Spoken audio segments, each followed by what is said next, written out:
ఈ దినమున ఈ లోకానికి రక్షకుని తెచ్చిన స్త్రీ.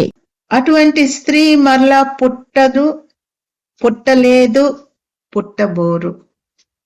ఎవరైంటారమ్మా? మరియమ్మ తల్లి. గుడ్, మరియా. అట్లాంటి తల్లి పుట్టలేదు, ఇంకా పుట్టబోదు, అయిపోయింది ఒక్కసారి. దేవుడు మరి ఈ లోకానికి రావాలని ఎంతో ఆశపడ్డాడు. ఎందుకు? ఒక సింహంలాగా వస్తే గాన మనుషులందరూ పారిపోతారు, ఒక చీమలాగా వస్తే గాన మనుషులు తొక్కేస్తారు, ఇంకా వేరే రూపంలో వస్తే మనుషులకి భాష అర్థం కాదు.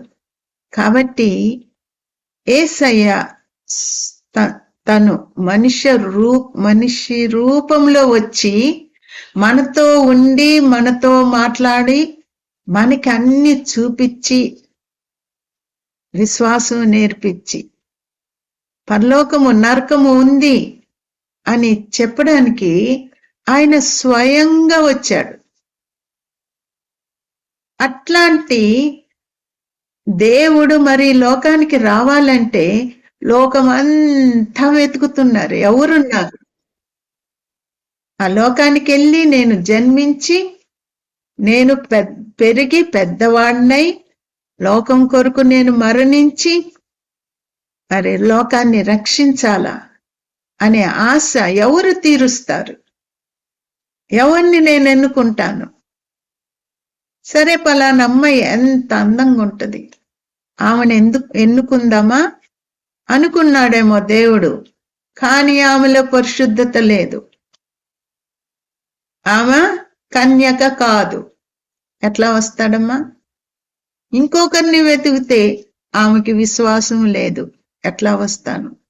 ఇంకొకరిని వెతికితే ఆమెకి వినయము లేదు, ఎట్లా వెళ్ళగలను?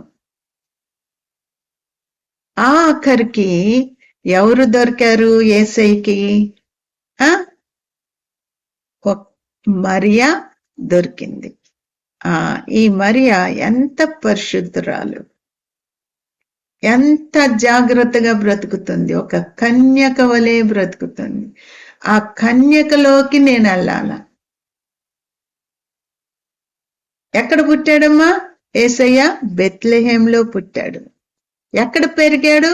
నజరేతులో పెరిగాడు. కాబట్టి ఈ యొక్క మరియా అప్పటికింకా వివాహం కాలేదు.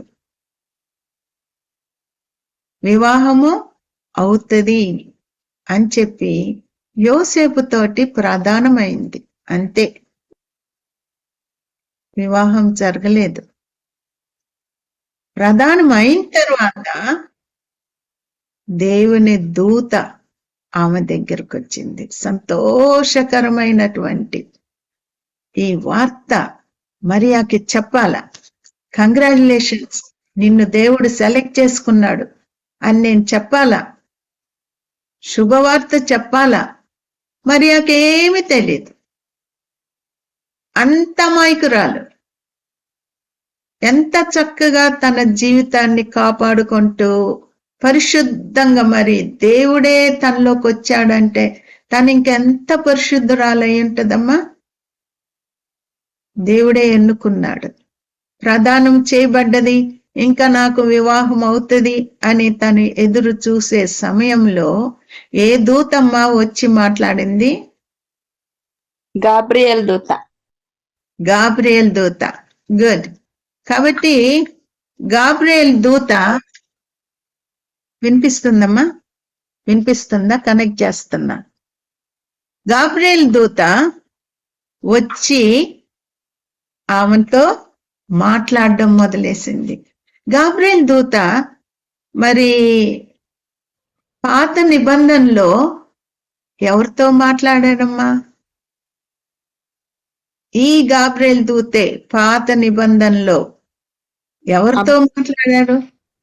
అబ్రహాం, యెషయా. లేదమ్మా.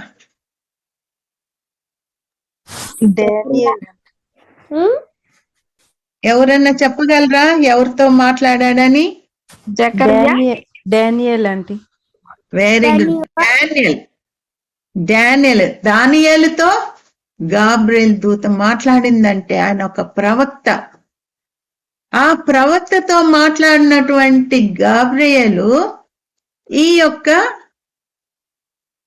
మరియాతో కూడా మాట్లాడిందంటే మరియా ఏ లెవెల్లో, ఏ రేంజ్ లో ఉండింటదమ్మా కదా?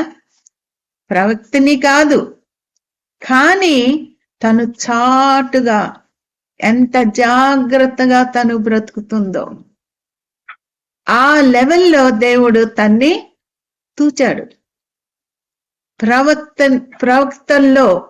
ప్రవక్తతో మాట్లాడినటువంటి దేవదూతని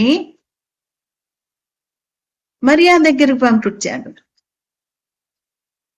అంటే ఎంత దీనురాలు, ఎవరికి తెలియదు మరియా అంటే. దానియేలు అంటే అందరికీ తెలుసు అక్కడ, కానీ ఇక్కడ మరియా అంటే ఎవరికి తెలీదు. తన పేరు అంత మారు మ్రోగలేదు, చాటుగా ఉంది.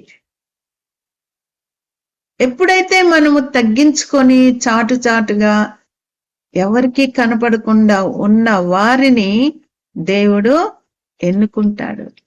తన్ను తాను తగ్గించుకొని వారిని హెచ్చిస్తాడు.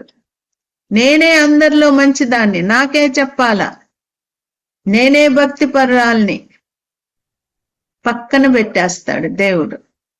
అవసరం లేదు, వద్దు అని. చూసారా?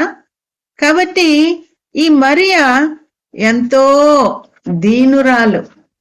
ఇంకా వివాహము జరగబోతుంది. మరి వివాహం గురించి ఏమన్నా ఆలోచిస్తుందో లేదో తెలియదు.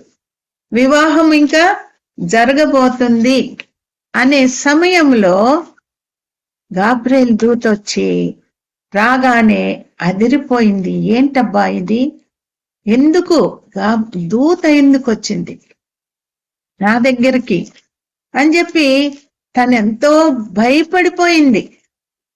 లూకాసు వార్త మనం మొదటి అధ్యాయం మనం చూసుకుందాం. లూకాసు వార్త. ఈ లూకాసు వార్త రాసింది ఎవరమ్మా? లూకా. మరి లూకా ఎవరు? వైద్యుడు. కొలసి 4:14 చదువమ్మా. ఒక్క మాటే, ఆ మాటే చదువు. కొలసి 4:14లో అక్కడ చెప్పబడి ఉన్నది లూకా వైద్యుడు అని. లూకా అను ప్రియుడైన వైద్యుడును దేమాయు మీకు చాలు. ప్రియుడైన వైద్యుడు లూకా. ఆ లూకాకి యేసయ్య తెలీదు. యేసయ్య ఎవరో ఆయనకి తెలీదు, ఎప్పుడు చూడలేదు. యేసయ్యని అంటే ముఖాముఖిగా చూడలేదు. తర్వాత యేసయ్య మరణించిన తర్వాత అందరూ మాట్లాడుకుంటున్నారు. కన్య గర్భవతి అయి యేసయ్యని కనింది. ఆయనే లోకరక్షకుడు.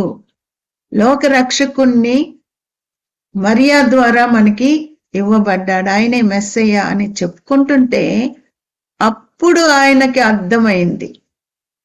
ఆయన అంటే స్వయంగా మరియా దగ్గరికి వెళ్ళి మాట్లాడాడంట. అమ్మా, నీకు జరిగిన విషయం చెప్తావా?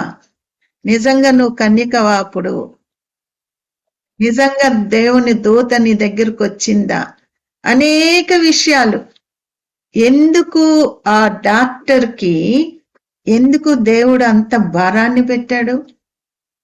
ఎందుకంటే డాక్టర్స్ కి తెలుసు ఒక బిడ్డ పుట్టిందంటే ఎట్లా పుట్టింది, ఆ బిడ్డ ఏ రీతిగా ఎదిగింది గర్భంలో, ఇవన్నీ వాళ్ళకి తెలుసు. కానీ దీనికి విరోధంగా కన్యక గర్భవతి అవ్వడం ఏంటి? చాలా మంది నమ్మరు. చాలా మంది డాక్టర్స్ నమ్మరు ఈ విషయం. కాబట్టి ఆ డాక్టర్ని దేవుడు పట్టుకొని మరియా దగ్గరికి ఆయన స్వయంగా వెళ్ళి ఆయన మాట్లాడాడంట. నిజంగా ఇది జరిగిందా? అవును, జరిగింది. జరిగినట్టుగా మరియా ఆయనకి చెప్పింది.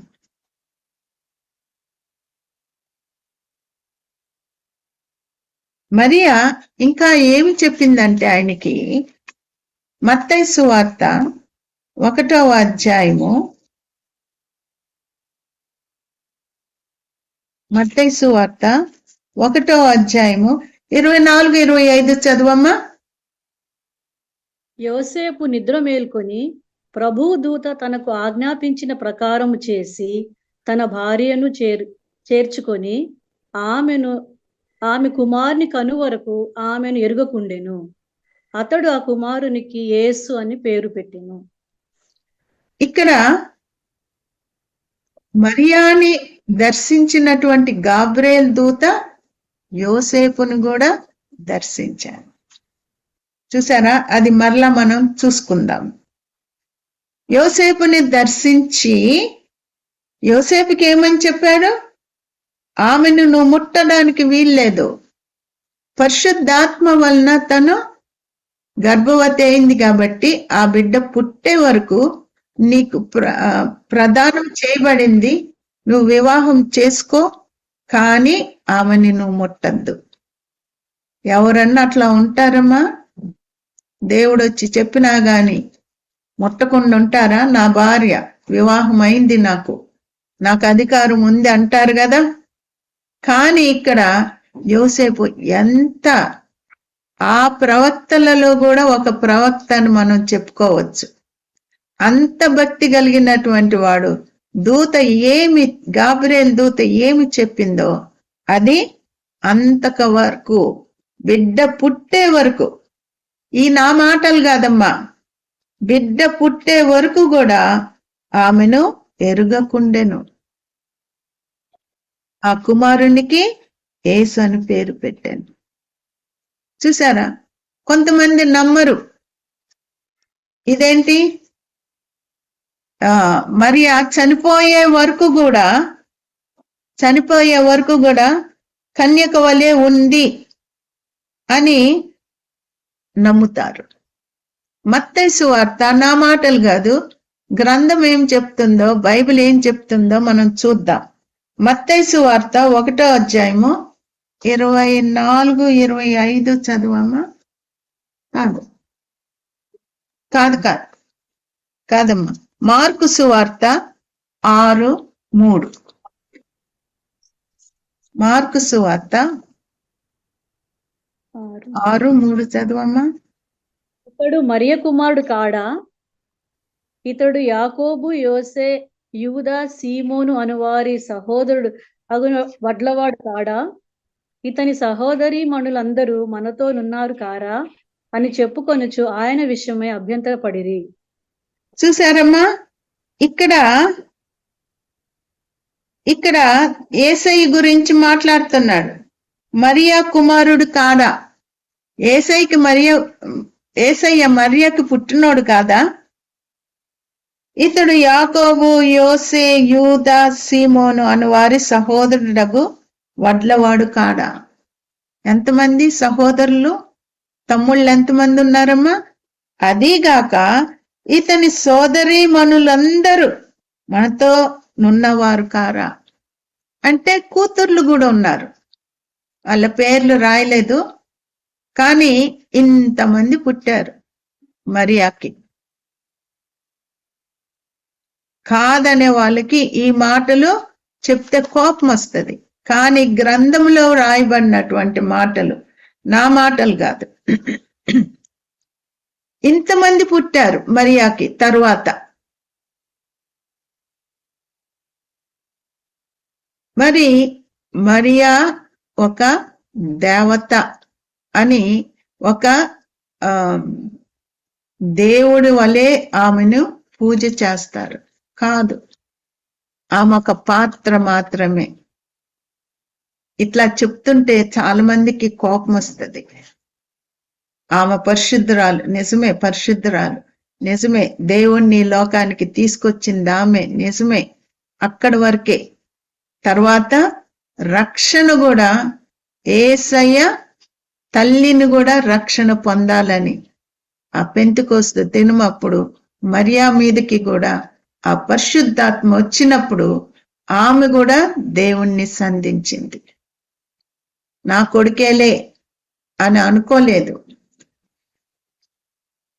పుట్టక ముందు దేవుని దూత వచ్చి ఏ రీతిగా చెప్పిందో, నీ కొడుకని ఇష్టానుసారంగా నువ్వు చేయడానికి వీలు లేదని చెప్పిందేమో మరి. కానీ ఆమెకేం చెప్పనవసరంలా. ఆమె ఒక రేంజ్లో ఉంది, ఒక గొప్ప మెట్టులో ఉంది. ఆ తర్వాత ప్రార్థనలతోటి యేసయ్యనట్లు పెంచిందో,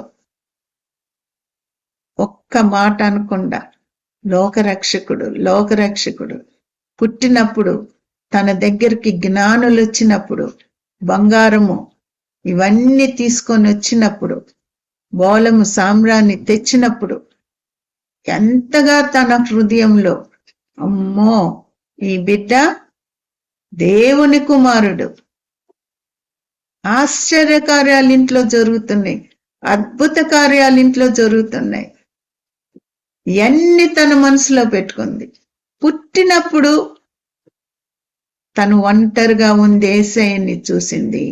చనిపోయేటప్పుడు కూడా తను దగ్గరలో ఉంది, రెండూ చూసింది. ఆనందము, తర్వాత ఎక్కడ లేని దుఃఖము. కుమారుని కొడుతుంటే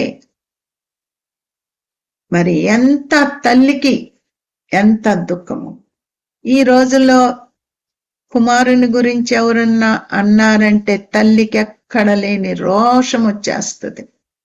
నా కొడుకు గురించి నీకేం తెలుసు అని పోట్లాటకెళ్తారు. మరి అమ్మా ఒక్క మాట కూడా ఎందుకు నా బిడ్డని ఇట్లా కొడుతున్నారు అనే ఒక్క మాట కూడా అడగలేదు. దేవుడు అంగీకరించాడు, ఈ రీతిగా మరణించాలని దేవుడు అంగీకరించాడు. నేను అడ్డురాను, నా కుమారుడే, కానీ దేవుని కుమారుడు, నా చేతులతో పెంచాను, కానీ ఈ బిడ్డ దేవుని కుమారుడు, లోకరక్షకుడు. ఎంత జ్ఞానమమ్మా. ఒక్క మాట కూడా ఎవరిని అన్నట్టుగా బైబిల్లో లేదు. అంత కూడా తన గుండెల్లో బాణాలు పోతున్నట్టుగా ఉన్నాయి, ఒక్కొక్క దెబ్బ కొడుతుంటే. అంత పుట్టినప్పుడు ఎంత సంతోషించిందో, ఇప్పుడు అంత దుఃఖము తను అనుభవించాల్సి వచ్చింది కదా. ఎటువంటి స్త్రీ, ఎంత జాగ్రత్తగా పెంచినటువంటి స్త్రీ, ధన్యురాలు. ఆ ధన్యత మన మీద ఉండాలమ్మా, అప్పుడే మనకి ఆశీర్వాదం వస్తుంది. ఎస్తేరు గురించి మనం నేర్చుకున్నాము. మనుషుల దయ తన మీద ఉంది, ఆ దయ ఉండాలి మన మీద. రాజు యొక్క కనికరము తన మీద ఉంది. ఆయన ఇష్టపడ్డాడు. దేవుడు మనల్ని ఇష్టపడుతున్నాడా? దేవుడు మన హృదయాన్ని చూసినప్పుడు మరి ఆయనకు ఇష్టమైనవి నీలో ఉన్నాయా, అయిష్టమైనవి నీలో ఉన్నాయా? లోకాన్ని ప్రేమించద్దు, అది నా శత్రువు అని దేవుడు చెప్తున్నాడు. మరి ఇప్పుడు క్రిస్మస్ వస్తుంది, ఎంతమంది కూర్చొని ఆలోచిస్తుంటారు క్రిస్మస్కి ఏం చేయాలా, ఏమా ఇల్లంతా శుభ్రం చేయాలా, ఇల్లు సున్నాలు కొట్టించాలా, పెయింట్ చేయించాలా, అందరికి షాపింగ్కి వెళ్ళి బట్టలు కొనాలా, మరి టైలర్కి ఇస్తే కుట్టడేమో ముందుగానే ఇచ్చేయాలా, ఏం వంటలు చేయాలా. క్రిస్మస్ వస్తుంది మమ్మీ, నాకు ఇది వండు అది వండు అని పిల్లలు.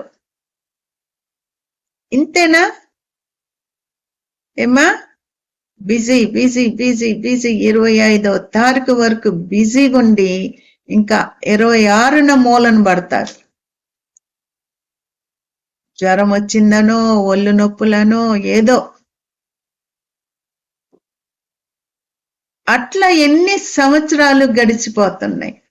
క్రిస్మస్లు, బట్టలు, నీ బట్టల గురించి, నీ నగల గురించి, నీ ఇంటి గురించి, నీ బిడ్డల గురించి.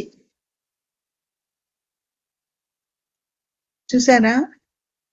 దానికోసం కాదమ్మా యేసయ్య వచ్చాడు. అవన్నీ ఉండకూడదని చెప్పడం లేదు, కానీ అన్నిటికన్నా ముఖ్యంగా ఏంటి? లోక రక్షకుడు వచ్చాడు. ఆ లోక రక్షకుడు నీలో ఉన్నాడా? చాలా మంది ఉన్నాడు, నేను రక్షణ పొందాను అని చెప్తారు, కానీ మరియా లాంటి స్వభావం ఉందా? పక్షపాతము నువ్వు చూపిస్తున్నావా? నీ కొడుకులో ఎన్ని ఎన్ని లోటులున్నా గాని అవన్నీ లోటుగా నీకు కనపడదు. ఎవరన్నా చెప్పినా నువ్వు వినవు. అది కాదు భక్తి.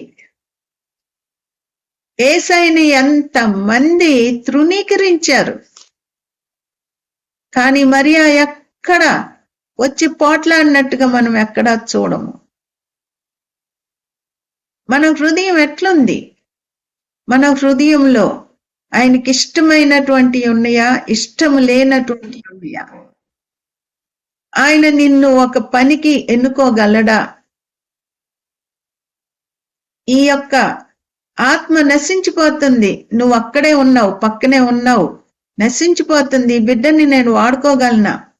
నీ హృదయాన్ని పరిశోధించినప్పుడు ఆయనకి ఇష్టమైన నీలో ఉన్నాయా, లేకపోతే ఆయనకి అయిష్టమైనటువంటి కుళ్ళు, కక్ష, కపటము, కోపము, పక్షపాతము ఇవి మనలో కనిపిస్తున్నాయా? వాడుకోగలడా దేవుడు? నమ్మగలడా మనల్ని? ఏమా? ఇప్పుడు మనం లూకాసు వార్త 1వ అధ్యాయము 28 నుండి చదవమ్మా. 28 నుండి చదువుతా ఉండు. ఆ దూత లోపలికి వచ్చి, ఓకే, 26 నుండి చదవమ్మా. అంటే 26 నుండి చదువు.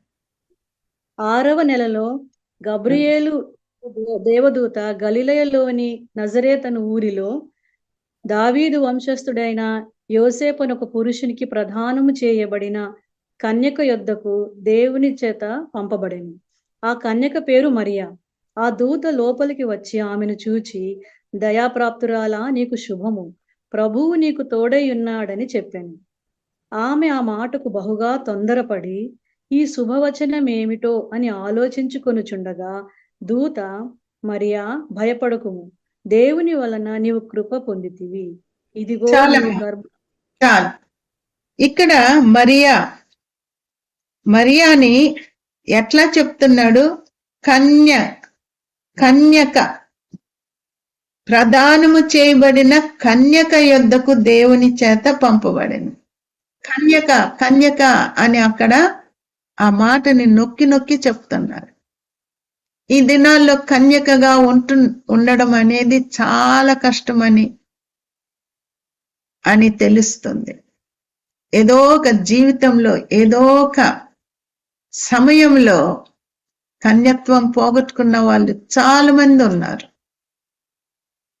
ఇక్కడ కన్యక, ప్రదానము చేయబడిన కన్యక యొద్దకు దేవుని చేత పంపబడిన ఆ కన్యక పేరు మరియా. కన్యక అనేది ఎంత ఇంపార్టెంట్ అమ్మా. కన్యక వలె ఉండడానికి నిన్ను నువ్వు కాపాడుకోవడం అనేది ఎంత గొప్ప సంగతి. ప్రదానము చేయబడింది ఆ కన్యక. ఎట్లాంటి పరిస్థితుల్లో నువ్వు ప్రదానం చేయబడుతున్నావు? నిజంగా నువ్వు కన్యకవేనా? దేవుడు ఓకే, నువ్వు పోగొట్టుకొని ఉండొచ్చు, కానీ దేవుడి దగ్గరికి వచ్చినప్పుడు తిరిగి నిన్ను బాగు చేసి, మళ్ళీ తిరిగి నిన్ను సరిచేసి, మళ్ళీ నిన్ను కన్యకగా చేయగలిగిన దేవుని యొద్దకు నువ్వు వెళ్తున్నావా? రక్షణ పొందావా? నీ వివాహం ముందు నువ్వు రక్షణ పొందావా? ఇవి ఆలోచిస్తున్నావా? లేకపోతే నీ యొక్క వివాహం గురించి మాత్రమే, ఎట్లాగా బట్టలు వేసుకోవాలా, ఎట్లా సిద్ధపడాలా, నా వివాహము ప్రధానమైంది, నా వివాహము ఎట్లాగా అని నువ్వు ఆ రీతిగా నువ్వు సిద్ధపడుతున్నావా? ఏది ముఖ్యము? కన్యకగా నువ్వు ఉండాల.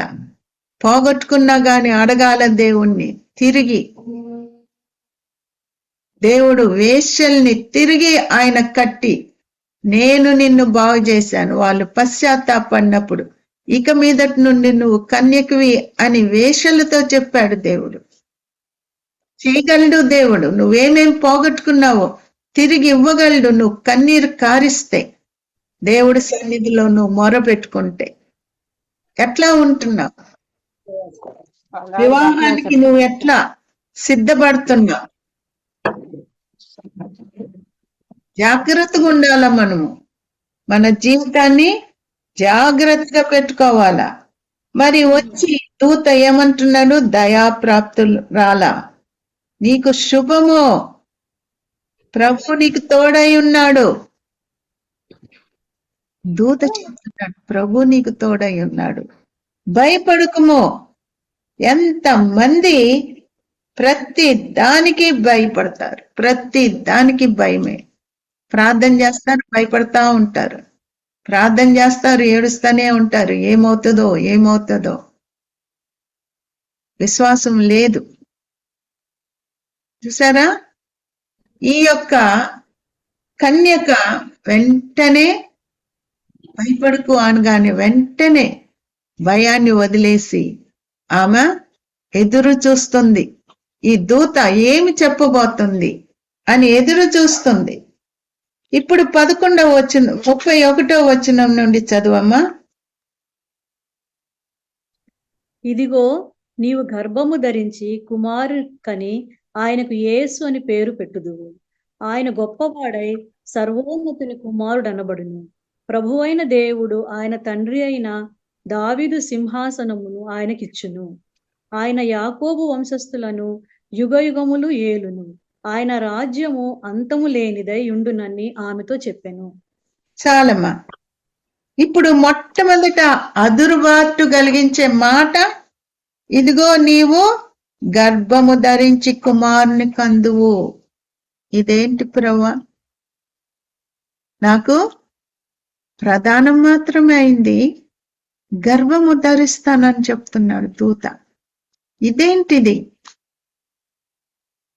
రేపు ఈ మాట యోసేపుకి తెలిస్తే ఏమంటాడు? ఎంతమంది కన్యకలను నేను వివాహం చేసుకోవాలని అనుకున్నాను, నువ్వు ఇంత మోసగత్తని నేను ఆఖరికి ప్రదానం చేసుకున్నానని అంటాడేమో అని దూతతో ఏమన్నా అన్నదా? ఒక్క మాట అయినా అన్నదా? మరి నా ఫ్యూచర్ ఏంటి? నేను గర్భవతి అయితే మరి యోసేపు నన్ను అంగీకరిస్తాడా అని అన్నదా? ఏమా? దేవుడు ఎంత నమ్మాడు. మరియాకి ఏది చెప్తే అది తను అంగీకరిస్తుంది అని చెప్పి తన్ని ఎన్నుకున్నాడు. దేవుడు నీకేమన్నా చెప్తే అంత పెద్ద విషయం కాదు. ఈ తప్పు నువ్వు ఒప్పుకో. నువ్వు తప్పు చేశావు, ఒప్పుకో. ఏమనుకుంటాడు నా భర్త, నా కోడలు ఏమనుకుంటది, నా కోడల్ని నేను ఎట్లా క్షమాపణ అడగాల, నా అత్తని నేను ఎట్లా క్షమాపణ అడగాల? ఒక చిన్న విషయంలోనే నువ్వు ఎంత తలస్తావు, ఎంతగా మరి ఎదిరిస్తావు, ఎట్లా ఒప్పుకోవాలని కదా? అటువంటి వారిని దేవుడు, అటువంటి వారికి ఏమన్నా పని ఇవ్వగలడా దేవుడు? అటువంటి వారిని వాడుకోగలడా? నువ్వు చేసింది ఒప్పుకో అంటే నువ్వు ఒప్పుకోవడం లేదు. ఇక్కడ ఏమి ఎరగనటువంటి కన్యక గర్భవతి అవుతుంది అని అంటే ఒక్క మాట కూడా తను మాట్లాడలేదు. కానీ ఏమని అడుగుతుంది? 34 చదువమ్మా. అందుకు మరియా, నేను పురుషుని ఎరుగని దాననే, ఇది ఎలాగు జరుగునని దూతతో అనగా, దూత, పరిశుద్ధాత్మ నీ మీదికి వచ్చును, సర్వోన్నతుని శక్తి నిన్ను కమ్ముకొనును గనుక పుట్టబోవు శిశువు పరిశుద్ధుడై దేవుని కుమారుడు అనబడును. చదువమ్మా. నీ బంధువురాలు ఎలిజబెత్ కూడా తన వృద్ధాప్యం మందు ఒక కుమారుని గర్భము ధరించి ఉన్నది. గొడ్రాలనబడిన ఆమెకు ఇది 6వ మాసము. దేవుడు చెప్పిన ఏ మాట అయినను నిరర్ధకము కానేరదని ఆమెతో చెప్పాను. అందుకు మరియా, ఇదిగో ప్రభువా, దాసురాలను, నీ మాట చొప్పున నాకు జరుగును గాక అనెను. అంతట దూత ఆమె యొద్ద నుండి వెళ్ళెను. చాలమ్మా. ఇది ఎట్లా జరుగును అని చెప్పినప్పుడు దూత తనకి వివరంగా చెప్తున్నాడు. పరిశుద్ధాత్మ వలన జరుగును అనగానే నమ్మేసింది. దేవుని దూత వచ్చి చెప్తున్నప్పుడు ఒక్క మాట కూడా తను ఎదిరించలేదు, విశ్వసించింది. అమ్మో, ఏమని అంటుంది ఇక్కడ? ఇదిగో ప్రభు దాసురాలను, నేను ప్రభు దాసురాలను, నేను దాసిని, నీ మాట చొప్పున నాకు జరుగును గాక నేను. వెంటనే దూత అక్కడి నుండి సంతోషంగా వెళ్ళిపోయింది. దేవుడు ఎన్నిసార్లు నీతో మాట్లాడుతున్నాడమ్మా? నువ్వు అంగీకరిస్తున్నావా? ఎన్నిసార్లు దేవుడు నిన్ను వాడుకోవాలని చూస్తున్నప్పుడు నువ్వేం చేస్తున్నావు? ఆశ కలిగి ఉంటున్నావా? నిద్రమత్తురాలుగా ఉంటున్నావా? లోకాన్ని ప్రేమిస్తూ లోకం వైపు తిరిగిపోయి ఉన్నావా? ఆయన వైపు వీపు పెట్టి లోకం వైపు నీ ముఖం పెట్టి నువ్వు చూస్తున్నావా లోకాన్ని? నేత్రాశ, శరీరాశ, నేత్రాశ, జీవపు డంబము, నీ ముందు ఉన్న లోకాన్ని నువ్వు చూస్తా కూర్చున్నావా? దేవుని వాక్యము నీ దగ్గరకు వచ్చినప్పుడు నువ్వు అంగీకరిస్తున్నావా? ఇంత మటుకు నువ్వు అంగీకరించుకుని ఇంకా రక్షణ పొందకుండా కాళ్ళతోటి నువ్వు తన్నేస్తున్నావా రక్షకుణ్ణి? ఎంత కష్టపడి మరియా గర్భమును ధరించి తన అంత బాధపడి క్రీస్తుని లోకానికి తీసుకొని, లోక రక్షకుణ్ణి లోకానికి తీసుకొని వచ్చి, లోక రక్షకుడు నీ కొరకు ఎంత శ్రమపడ్డాడని సంవత్సరాల తరబడి నువ్వు వింటున్నావు, గాని కొంచెమైనా నీలోకి మార్పు వచ్చిందా? నేను రక్షణ పొందాను, నేను పాపాలు ఒప్పుకున్నాను, నీ పాత స్వభావం మారిందా? అట్లాగే నీలో ఉందా? ఆ పక్షపాతం అనేది నీలో అట్లాగే ఉందా? పాపాన్ని కప్పేసి అవతలోళ్ళు పాపం చేసినట్టుగా చేయడానికి నువ్వు రెడీగా ఉన్నావా? నిందిస్తున్నావా? మాలో తప్పు లేదు, నా బిడ్డల్లో తప్పు లేదు, అంత తప్పు నీలోనే ఉంది అని నువ్వు ఆ ముసుగు కింద నువ్వు ఉంటున్నావా? దేవుడు చెప్తున్నాడు, నువ్వు ఒప్పుకో, నువ్వు చేసింది తప్పు, ఒప్పుకో. నీలోనే తప్పు ఉంది, నీ ఇంట్లోనే తప్పు ఉంది. అవతలోలని నువ్వు ద్వేషించద్దు, అవతలోని మాట అనద్దు, నీలోనే ఉందని దేవుని బిడ్డల ద్వారా నీతో ఎంత మాట్లాడుతున్నా గాని మరి బండ మీద వర్షం కురిసినట్టే, అంతే. ఆ బండ ఎప్పుడు బండలోకి వెళ్ళడం లేదు నీళ్లు. నీ హృదయం అంత కఠినంగా ఉంది. ఒక ముసుకేసేసాడు సాతానుడు, సత్యాన్ని తెలుసుకోనీయకుండా ఒక ముసుకేసేసాడు. ఆ ముసుగు తీయమని అడగండమ్మా. ప్రభువా, నా ఆత్మీయ నేత్రాల్ని తెరువు, నేనే స్థితిలో ఉన్నాను నాకు చూపించు. దేవుడు చెప్పిన ఏ మాట అయినను నిరర్ధకము కానేరదని ఆమెతో చెప్పాను. దేవుడు నీతో మాట్లాడిన మాటలు నిరర్ధకం కావు. జాగ్రత్తగా ఉండాల. వెంటనే మనము లోబడిపోవాల. మరియా ఆ రీతిగా లోబడిపోయింది. యోసేపు ఏమనుకుంటాడు? నన్ను ఆ దినాల్లో కన్యక గర్భవతి అయిందంటే రాళ్ళు తీసుకొని ఊరు బయటికి తీసుకొని వెళ్ళి రాళ్ళు తోటి కొట్టి చంపేస్తారు. ఇవన్నీ ఆలోచించిందా? నేను ఇట్లా చచ్చిపోవాలా, నా భర్త అవ్వబోయేటువంటి యోసేపు నన్ను అవమానించిందే అని ఎంత బాధపడతాడు. ఇవన్నీ నాకు అవసరమా? ఈ శ్రమంతా నాకు అవసరమా? ఇదేంటి పరిశుద్ధాత్మ ద్వారా నేను గర్భం ధరించడం ఏంటి అని తన సొంత తెలివిని ఉపయోగించిందా? లేదు. ప్రభువు దాసురాలను నేను, అంతే. ప్రభువుకి ఎట్లా ఇష్టమో అట్లా చేయని అన్నది. ఈరోజు ఆ యొక్క ప్రభువు మన హృదయంలోకి రావాలని చూస్తున్నాడు. అంగీకరించామా? ఆయనకి ఇష్టలుగా బ్రతుకుతున్నాం. ఆయన చెప్పగలడా, పలానా చోట పలానా అమ్మాయి ఉంది, పలానా ఆమె ఉంది, నా యొక్క సేవకురాలు, నాకు ఇష్టరాలుగా బ్రతుకుతుంది అని చెప్పగలడా యేసయ్య నీ గురించి, నా గురించి? ఈ దినాలు మన హృదయాన్ని పరీక్షించుకొని ప్రభువా మరియా ఎట్లా ఆశీర్వదించా, పరలోకంలో నుండి నువ్వు చూస్తున్నప్పుడు మరియా నీ కంటికి ఎంత పరిశుద్ధురాలుగా కనిపించింది. ఆ పరిశుద్ధత నాలో ఉందా? పరీక్షించుకుందామా? ప్రార్థన చేసుకుందాం. సర్వశక్తి కలిగినటువంటి యేసయ్య, ఈ దినమున ఈ లోకానికి మీరు వచ్చేటప్పుడు ఎన్నుకున్నటువంటి ఘనురాలైనటువంటి మరియా గురించి మేము ఈ దినమున జ్ఞాపకం చేసుకొని, ఎంత పరిశుద్ధురాలు, మీరు చెప్పిన మాటకి ఎట్లా ఒబే అయిపోయింది ప్రభువా, ఏ రీతిగా లొంగిపోయింది. తర్వాత విషయము తను ఆలోచించలేదు. ప్రభుదాసురాల్ని ఆయనకి ఇష్టం వచ్చినట్టుగా చేయనుగా కాన్నది. మేము అట్లా అనగలుగుతామా ప్రభువా?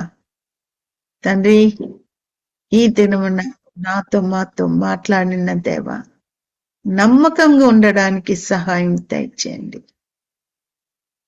మిమ్మల్ని అయితే మేమెంతగానైనా నమ్మగలిగిన దేవుడవు, కానీ మీరు మమ్మల్ని నమ్మగలరా? ఆ స్థితిలోకి ప్రతి బిడ్డని తీసుకురమ్మని అడుక్కొంచున్నాను.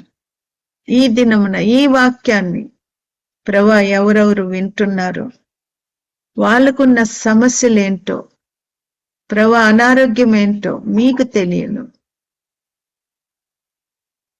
సాతాను చేత ఎంతగా పీడింపబడుతున్నారు. బంధింపబడిన వారిని విడిపించుటకు, ఖైదీలో ఉన్న వారికి విడుదల చేయడానికి లోకానికి వచ్చిన యేసయ్య, ఈ రోజు వారితో మాట్లాడండి ప్రభువా, విడిపించండి.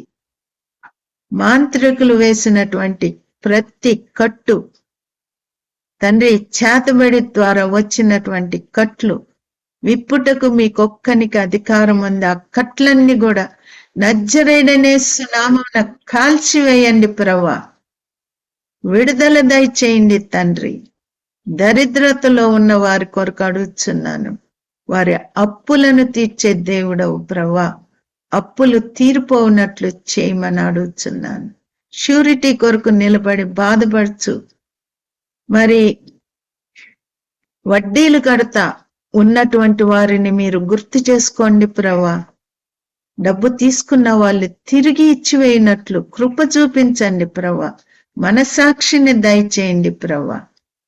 విడిపోయినటువంటి కుటుంబాల్ని కట్టగలిగినటువంటి దేవుడవు ప్రభువా. తండ్రి, విడిపోయిన కుటుంబాల్ని కట్టండి. వివాహము కాకుండా ఇంకా పితరుల శాపాల క్రింద ఉంటున్నటువంటి వారిని ప్రభువా, మా కొరకు సిలువల శాపగ్రస్తుడు అయ్యావు. ఆ శాపాన్ని తీసివేయడానికి మీకొక్కనికే అధికారం ఉంది. శాపము కొట్టివేయబడి వివాహాలు జరుగునట్లు కృప చూపించండి ప్రభువా. బిడ్డలు పుట్టకుండా గర్భాల్ని పట్టుకున్నటువంటి చీకట్లను ప్రభువా, పితరుల ఆత్మల నుండి ఆ బిడ్డల్ని ప్రభువా విడిపించి గర్భాల్ని మీరు తెరవమని అడుగుచున్నాను. కుదరనటువంటి రోగములతో బాధపడుచున్న వారికి మీకు అసాధ్యమైంది ఏది లేదేసయ్యా. సర్వ శరీరులకు నేను దేవుడను, నాకు అసాధ్యమైంది ఏమన్నా ఉందా అని మీరు సెలవిస్తున్నారు. ప్రభా, ఎంతమంది వాక్యం వింటున్నారు. ప్రభా, మీకు అసాధ్యమైంది ఏది లేదు. క్యాన్సర్ గాని, కిడ్నీ ప్రాబ్లం గాని, గుండె ప్రాబ్లం గాని, ఇంకా ఏదైనా సరే మీకు అసాధ్యమైంది ఏది లేదు. మీరు పొందిన దెబ్బల్ని బట్టి బిడ్డలకి స్వస్థత, విడుదల కలుగునుగాక. ప్రభా, మీరు గుర్తు చేసుకోమని, ఈ బీద ప్రార్థన నీ సన్నిధికి చేర్నిమ్మని క్రీస్తు పుణ్య నామమున వేడుకొని ప్రార్థిస్తున్నాను తండ్రి. ఆమేన్.